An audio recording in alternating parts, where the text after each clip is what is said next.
I found myself praying lots those first days after those towers fell and so many thousands died. Prayers that came out of a sick feeling in my stomach every time I saw the rubble of those massive towers, knowing that they were a cemetery now.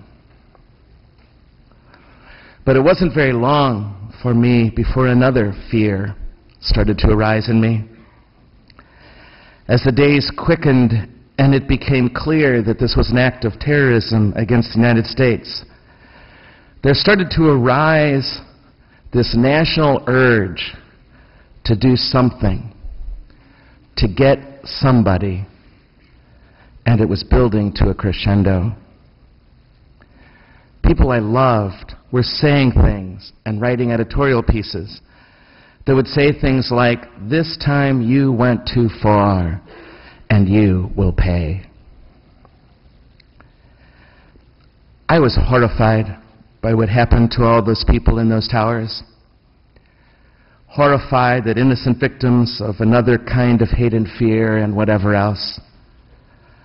Horrified to think of the 3,000 children now who lost a mom or a dad that day and forever. Horrified that 3,000 stories ended so terribly. And I was horrified by the anger and the rage that I kept hearing all around me in this beautiful country, and frankly, in my own heart.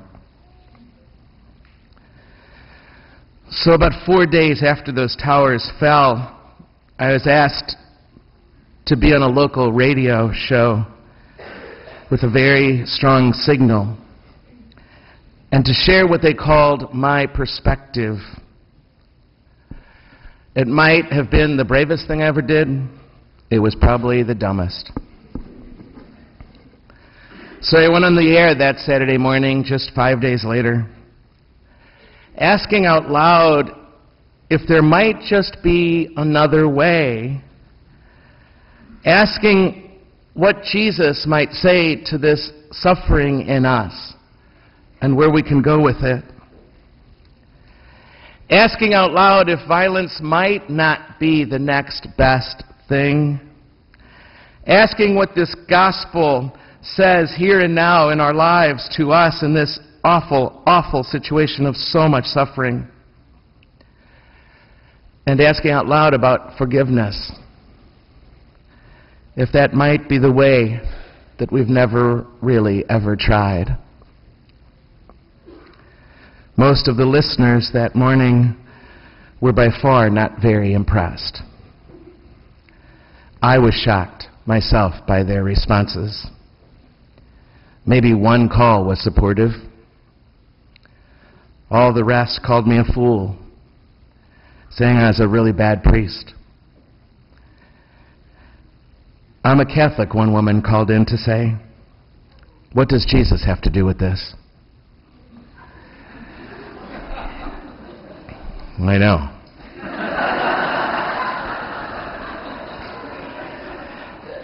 Another called in to say, I have 3 generations of military men in my family, so why don't you shut up about forgiveness?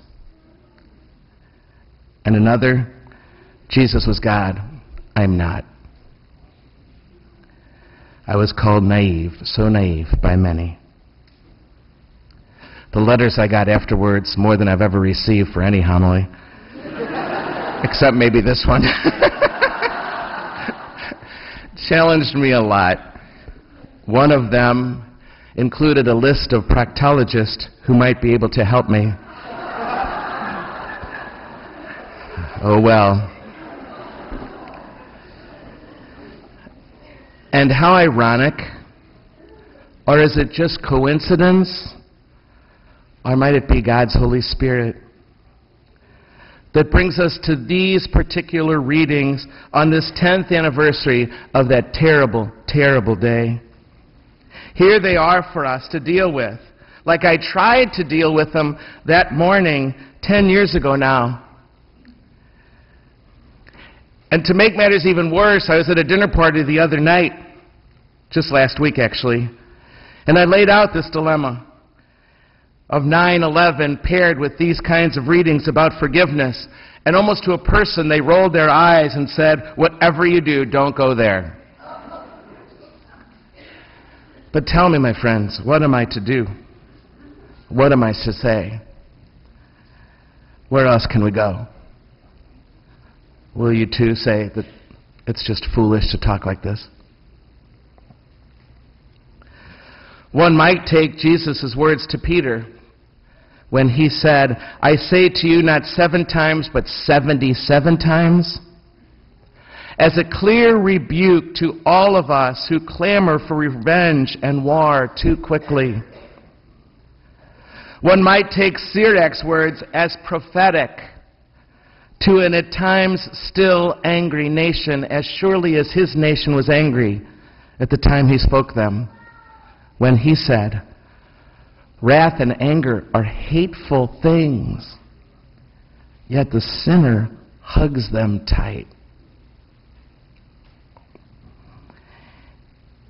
And what does one say to those who are still angry? Because now our lives really are lived with greater fear than ever before. What does one say to those who lost someone they loved? How much anger is okay when you've been so hurt?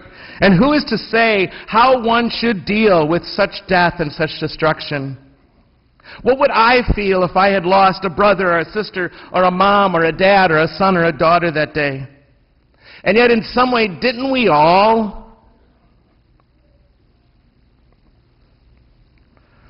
Here are those words, those inspired, stubborn words that just won't go away, that due to providence or coincidence or something in between confront us this morning, this very day, 10 years after that terrible day.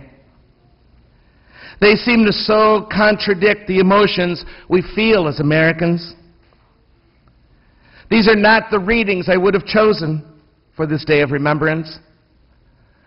But here they are. I don't really know what to do with them, to tell you the truth, other than to set them before you and before me and just stare at them. This past week they've challenged me, and they've strangely consoled me, actually. So if I may, let me just put them before us, before each of us again today. Perhaps with not such big questions about 9/11 and national policy, but just as individuals trying our best to live a normal life, who get hurt, who get wronged, and who just want healing for that. Wrath and anger are hateful things, yet we in our sin, we hug them so tight. Where in your life, where am I in mine, clinging right now to our own righteous indignation, our correctness, our lust for revenge? We each do it. We each do it. No wonder nations do it too. And then amidst all the reflections of the past few days especially, but especially the last couple weeks, I ran across 2 sentences that stopped me in my tracks. They were spoken by a Protestant bishop in a conservative evangelical magazine. And he said, American Christians look back upon our response to 9/11 as our greatest Christological defeat. When our people felt vulnerable, they reached for the flag instead of the cross. Whoa. An overstatement, for sure.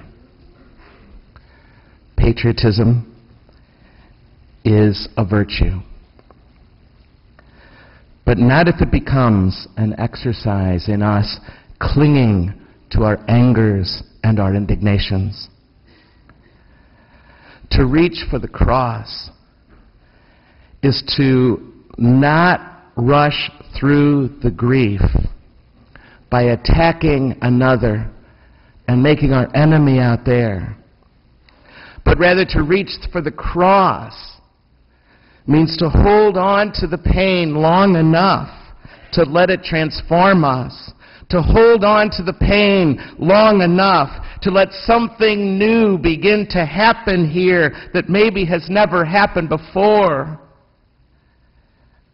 to reach for the cross first.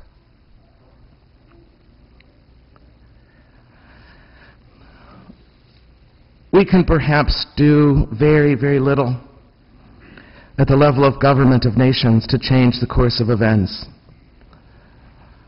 But we can help nations move towards peace by choosing it in our own life and speaking of it and holding it out there at least, and by refusing to hold our angers too tightly ourselves in our own families and friendships.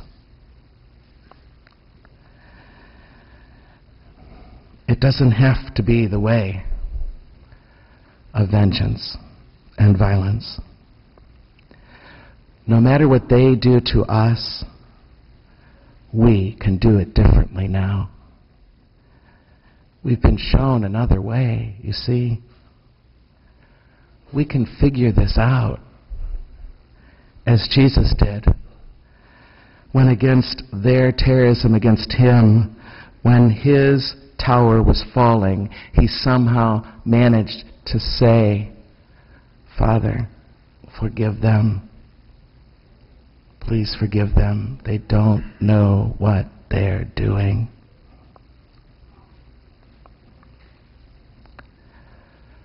Reach for the cross, my friends, first. Violence and revenge only escalate. It's true between nations, and it's true in your marriage. Forgiveness is the one thing we have yet to try, and is our best shot at peace. Peace for ourselves and for all our brothers and sisters in the human family.